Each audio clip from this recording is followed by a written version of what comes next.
தஞ்சை மாவட்டம் பாபநாசத்தில் செல்போன் கடையின் பூட்டை உடைத்து 29 செல்போன்கள் திருடிய நபரை கைது செய்த போலீசார் அவரிடமிருந்து செல்போன்களை பறிமுதல் செய்தனர்.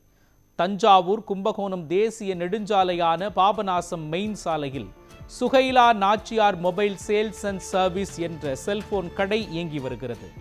இந்த கடையை வங்காரம்பேட்டை முஸ்லிம் தெரு பகுதியைச் சேர்ந்த செல்லப்பா என்கிற ராஜா முகமது நடத்தி வருகிறார்.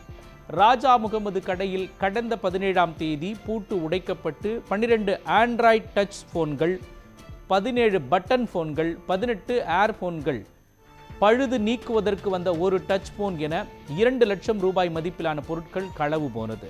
செல்போன் கடையின் பூட்டை உடைத்து திருடிய நபர் குறித்து பாபநாசம் காவல் ஆய்வாளர் சகாய அன்பரசு தலைமையில் காவல் நிலைய போலீசாரும் குற்றப்பிரிவு போலீசாரும் விசாரணை மேற்கொண்டு வந்தனர். இந்நிலையில் திருக்கருக்காவூர் பகுதியில் போலீசார் வாகன சோதனையில் ஈடுபட்டிருந்தனர். அப்போது ரங்கநாதபுரம் பகுதியைச் சேர்ந்த முகேஷ் என்பவர் நடந்து வந்து கொண்டிருந்தார். அவர் மீது எழுந்த சந்தேகத்தின் பேரில் அவரிடம் போலீசார் விசாரணை மேற்கொண்டனர். அதில் அவர் செல்போன் கடையில் பூட்டை உடைத்து திருடிய செல்போன்களை தனது வீட்டில் வைத்திருப்பதும் தெரிய வந்தது.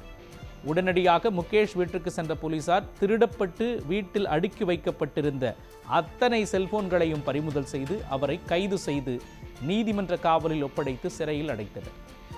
திருடப்பட்ட செல்போன்களை 24 மணி நேரத்தில் கண்டுபிடித்து பூட்டை உடைத்து திருடிச் சென்ற நபரை தட்டி தூக்கிய போலீசாருக்கு பொதுமக்களும் வணிகர்களும் பாராட்டு தெரிவித்து வருகின்றனர்.